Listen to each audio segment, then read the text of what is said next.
Are you listening? Damn.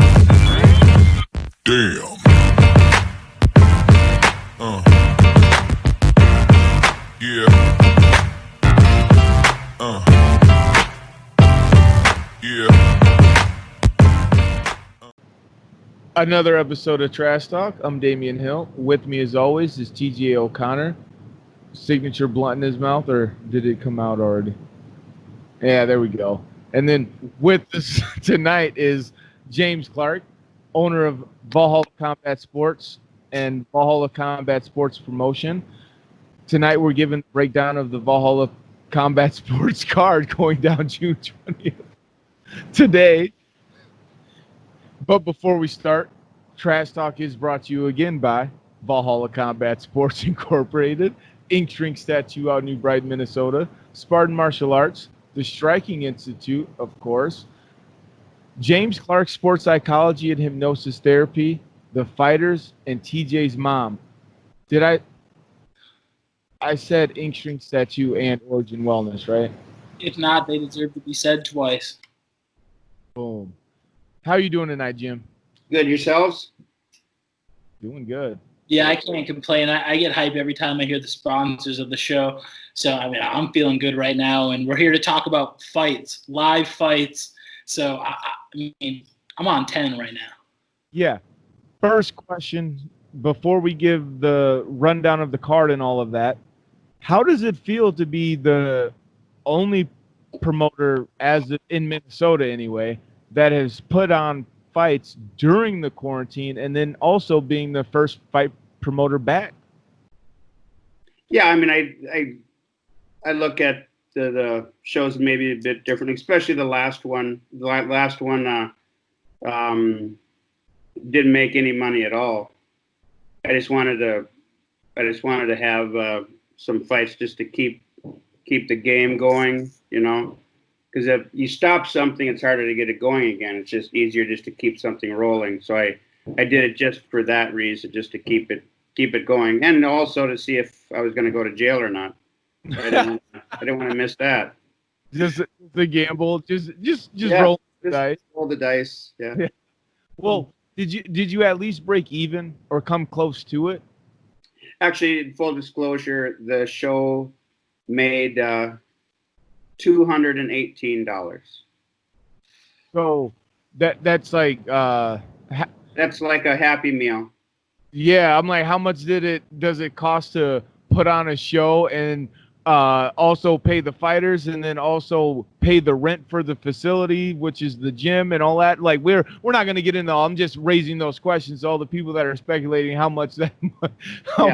little that is. Yeah, it pays for about a week. Yeah.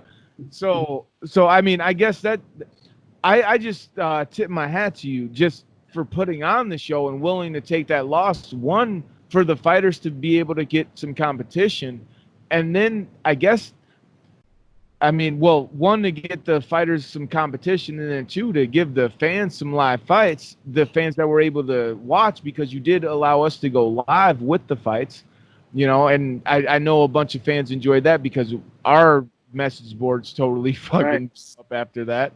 Like this quarantine, the government was saying that they're doing it to protect people's health, but they also got to consider someone's mental health. Boredom is a killer. Yeah. Oh, perfect. Jim, like Damian said it, you have been the forefront leading this back, the card back in May, this card here. I'm excited. How difficult has it been compared to a normal card setting this up? Or has it been almost reverse? You've had so many guys looking to go, it's almost been easier than a normal card. Actually, I've never really done this before, but I've turned fights down for this show. I already have 12. So people have reached out to me and say, hey, I want to fight on this show. I'm pushing them on to the next one because I already have 12. It's just, that's enough. And plus, if I have any more fights, it'll bring more people down there. I have to have sort of a limited crowd. If I have any more fights, that brings like more fans. So let's just keep it at 12. Yeah, definitely. And I think it's a scenario where the card you have is lined up so perfect that I mean it's well matched, and from the first fight to the last fight, I think the fans are going to be getting great fights here. And you mentioned you turned some down. Is there already? I mean, how the fights that we have booked right now? What would you say is your favorite fight that you have booked so far? You know what? We've talked about this before. Is to make a good fight, it doesn't have to be guys that are like world class, 10-0, each guy 10-0. A good fight could be two guys that are both 0-2. But these guys are actually better than their record. I've watched their film. Here's the thing: painting is an art, singing is an art, drawing is an art, fighting is an art, but also matchmaking is an art form. I mean, you have to look and see, because I don't like mismatches. I don't, you guys know that I lived in South America for 9 years. When I was there, I never went to the bullfights. I don't like seeing one species or one being slaughtering another. If that bull had a gun, I would probably go see it, because then it evens out, but I don't like mismatches. So I'll study it. I'll watch film on guys, and I go, hey, that guy and this guy would make a good fight. So one of the ones that I'm really looking forward to is David Keto, who is 0-2, and I've watched both of his fight. I think he's better than his record. And then Mario Gomez, the same. I've watched film on him as well. I think he's better than his record. Now, those two, 1-0 must go.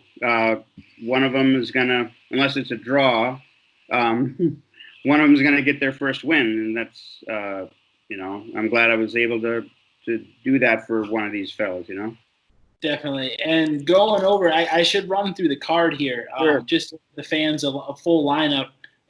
There are a couple exhibition fights on the card. I'll go through those first. And in both exhibition fights, we have Noah Shlogin showing up. And I probably butchered that, Noah. Don't get mad at me. I feel so bad that I had to try to say that without asking him first. But his first match of the night, Noah's going against Matthias Joyce in a 3-round exhibition. That's just 1-minute rounds. And then he's also, again, like I said, going twice in the same night, going to go with Patrick Brown in another exhibition of 3 1-minute rounds. And then, Come on, TJ. No, Jim. Noah's fighting twice. But they're exhibitions. They're 3 1-minute rounds. So I know one is against Matthias Joyce, who's a teammate and a longtime teammate. Been at Valhalla for a while now. Who's the other guy again? Who's Patrick Brown? He's also a teammate. I don't think you've met him, but he trains at Valhalla, and he just wants to get his feet wet. He's thinking about fighting one day, but just wants to do like an exhibition in front of a crowd and get over his nerves. And so Noah's gonna give him an exhibition match. That's respectable, because I mean, I know Noah has won Fight of the Night a few times, and also Knockout of the Night once. Yeah. And I know that he was originally looking for an opponent. He was looking for a live fight. One didn't come into fruition for him, and I know him and Matthias agreed on doing a exhibition sparring match, because Matthias is still in the recovery stage, I guess. I don't know, but he's still making his way back into everything and still looking to compete in front of a crowd. And then it's honorable to see Noah offer this opportunity to a newer member. I mean, it's what you see. Gives him something to do too, Yeah, I mean, that's 2 in one night, which 2 exhibitions in one night equals a fight, so he could still end up winning Fight of the Night. I don't know. Or he could win the Warrior of the Night. Oh, yeah. So yeah, definitely throwing his hat in the ring with that. And I mean, we could talk about Noah for the next 5 minutes. Every fight he's been in, it's been a war, and he's got his hand raised. So there's nothing you can say about that. I mean, Noah, when the lights turn on, he shows up, and kudos to him for, like I said, giving guys a look, because there's something different about putting your gloves on and there being a referee in between you with people watching. Let's be real. It's not the same as sparring. It can be in the same location as sparring, but it's not the same environment. So shout out to Noah for stepping up. And then now running through the actual kickboxing fights on the card. The first match of the night, as far as actual matches, second fight of the night, Luke Johnson versus Heavy D. Pratt. Then we got Isaac Taylor versus Jeremy Strobel Jr., Brody Martin versus Matt Thimish. Right. And then we got Josh Clark going against Mac Bergman. The David Keto, Mario Gomez fight you mentioned previously. Bodie Fitzsimmons versus Matt Stanger. Jeremiah Harper versus Trevor Tomalamovich. And I probably butchered that as well, Trevor. I'm so sorry. And then the main event, I almost skipped a fight. Aaron Shaw versus Patrick Skilden, which is my pick for fight of the night. And then I don't know how I almost skipped that. Let's be real. And then the main event of the evening, we got Andrew Cold Case Allen going against the number 1 ranked heavyweight in the state, Justin Stewart, stepping up on literally 2 days' notice. And we're going to get into that. Yeah, but did you guys forget that Josh Clark is fighting? Did you skip that one? No, I said Josh Clark versus Matt Bergman. Okay, you got one. I'm sorry. Okay. Yes. Yeah. I was gonna say, I'm like, we keep forgetting because. Yeah. I'm sorry, Jim. I'm just that's the kind of thing that happened earlier today. Yeah, because you guys didn't know he was fighting. Yeah. Yeah. Yeah. So let me your show might go too long if we talk about every single fight, but I do like all of them. You know, I think they're all good fights. Let's talk about Andrew for a second. Andrew Case Allen, the main event. And I was kind of disappointed that that fight fell off the card. I really like to tell, you know how like a show has a title, like this one, because it's on the night or the day before Father's Day. So it's the Father's Day fracas. Remember we had the Mother's Day melee. So we got the Father's Day fracas or fracas, however you pronounce that. But I had a title for that main event. It was called 800 Pounds of Andrew, because we had Andrew Case Allen at 410, and then we had Andrew Gordon at 406. But Andrew at 406, Andrew Gordon, he wrote me and said, hey, they found something in my blood work. It turns out it was butter and sugar. But anyway, he couldn't make it, so I had to switch things up. I got him to guy stepped up for him. Justin Stewart stepped up to fight Andrew Case Allen. It's not 800 pounds anymore. It's like maybe 60, but still, I still reinforce the ropes. Whether it's at 800 pounds combined weight or not, this is still the biggest fight in Minnesota in amateur kickboxing rankings. I mean, this is a crazy fight, and Justin Stewart, nothing but respect for him as a warrior and as a competitor and as a fighter previously, but then taking this fight against somebody who's close to 200 pounds more than you on 2 days' notice, dude. I mean, that's just crazy. Yeah, no, for sure. And then Andrew also willing to accept the opponent in Justin Stewart, who is what's Justin Stewart ranked right now? Number 1? Yeah. We haven't updated the rankings because of the quarantine, but he's number 1 once they get updated. Man, that's tough to take. Yeah, it's a crazy situation, Jim, and I'm glad you brought that up first, because there was a question that I wanted to ask you here. Fans of the show, they seen the interview that I did with Uncle Reggie earlier this week, where we talked with Andrew, and we talked to him about losing a fight on such short notice, and we gave him the opportunity to make a call out. And that type of situation for football fans, it's a Hail Mary from the 60 from the 40 on the other side. It's 60-yard throw, eyes closed, hope for it. And then if you wouldn't mind just relieving the veil and breaking the fourth wall a little bit from a promoter's perspective, how difficult was it trying to find a fight, and how did this fight come into play? And what was your first thought when you went, oh, not only did I find someone, but I found the number one ranked guy in the state? Yeah, it was like falling down in a like a mud puddle and then getting fish in your pockets. It was it's quite a stroke of good luck. But yeah, I mean, part of me wanted that 800-pound match, but hell, getting the number one rated heavyweight on the show is, we'll take that. And then I guess what's another matchup that kind of excites you? Because one that's on my mind is Jeremiah Harper's fight. And honestly, it's I'm not trying to sound biased by only mentioning his name, but it's just he's a fighter that excites me, and he's also a ranked guy on your card. You're right. He's the number 2 rated guy in the Upper Midwest. Yeah. And he's fighting a guy that is 2-0, a guy that's undefeated. So and pretty technical. That Tom Lamovich he's very technical. So that's going to be a good fight also.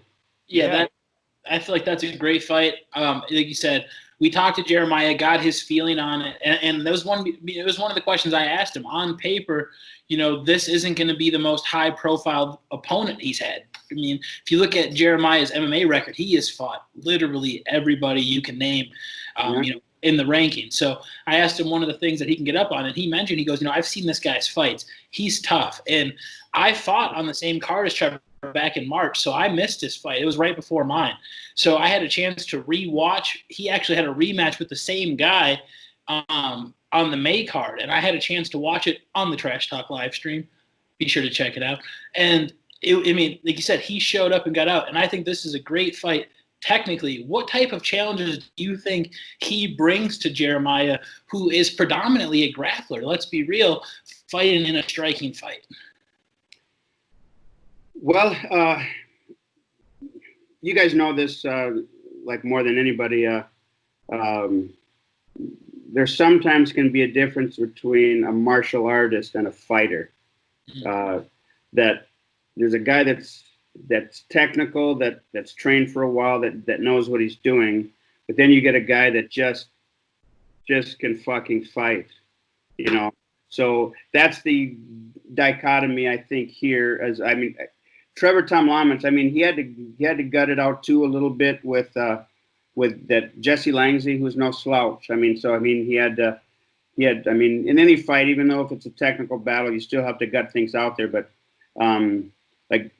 that is going to be the interesting part. Is like you said, Jeremiah Harper. I think when he has done his MMA fights, he's tried to take people down or taken people down. And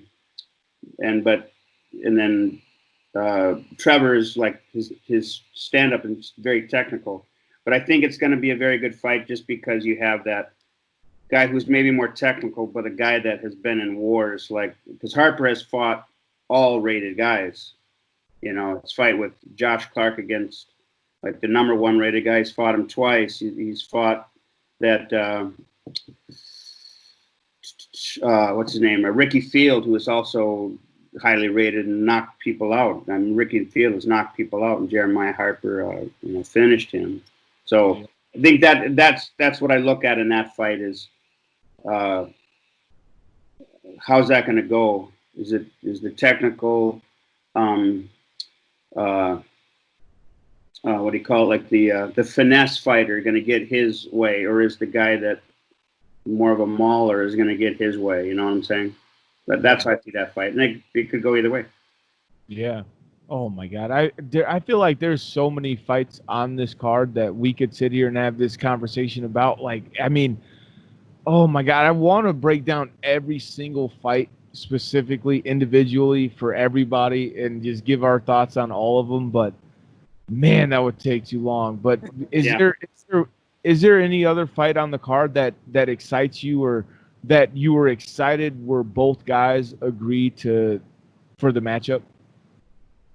Yeah, and not just because it's my own son, but just the fight itself is good. again, like I said, my first obligation to as a matchmaker is getting a fair fight or getting a good fight. You know, I actually, there's that, what is it, a line from Shakespeare, I think. He said, sometimes you have to be cruel to be kind. I don't do my son any favors by getting him weak opponents. So I found somebody that that I think could push him and improve him. I mean, like, of course, I want my son to win, but I also want him to improve, to get better. And I think this is the guy that can help him get better. You know, so sometimes you look at fights, not just for the fight itself, but what it does for their future, you know. So I think I've watched this Mac Birdman. I watched film on him. I think he's a very good fighter. He's finished people that he's fought. He's also a difficult body type match. You could see, like, Damon, you took the pose down bound pictures. I did post. I posted one of them. Also, I posted that one. But like, Josh was like 5'7". This guy's 6 foot. 6 foot at 130, you know, 135 pounds is, you know, that is, he's got a long reach. So it's a bit of a physical nightmare there. You know what I mean? So that fight, you know, like I said, not just because it's my son, but the fight itself, judging it, being objective and without emotions, should be a very good fight also. Yeah. Oh my God. I honestly, I can't wait for tomorrow night, or I mean, I guess for tonight, going down at Valhalla Combat Sports. Doors open up at 4:30, Jim. Right. And then we're going to do like a jiu-jitsu tournament. There's, I think we got about 8 guys doing a jiu-jitsu tournament. Like, most of them are pretty high-level guys there. And so the winner of that jiu-jitsu tournament is going to win a Viking axe that's worth a couple $100. And then we've got other prizes from one of our sponsors, the Ink Shrinks. Oh, excuse me. Well, they're our sponsor to the Ink Shrinks, but the Riddle of Steel, they've donated some Viking knives. Like, they've made them like the Vikings used to fight back in the day. So those prizes are going out to knockout of the night and submission of the night. Yeah, so the jiu-jitsu will start at 5. That should be over by 6, and the kickboxing will be from probably 6 until about 9. Usually finish up around 9, I would guess. Okay, so people, if you're looking for some jiu-jitsu and you're looking for some fights, you better show up at Valhalla Combat Sports in Fridley, Minnesota, located in the Moon Plaza, and be there at 5:30 or at 5 for the jiu-jitsu portion. 5 if you want to make sure that you're there to see the kickboxing portion, and none of it is going to be anything that you're going to want to miss. So make sure you're there on time. Like this video. Subscribe to Trash Talk with Damien and TJ. Don't be a hoe.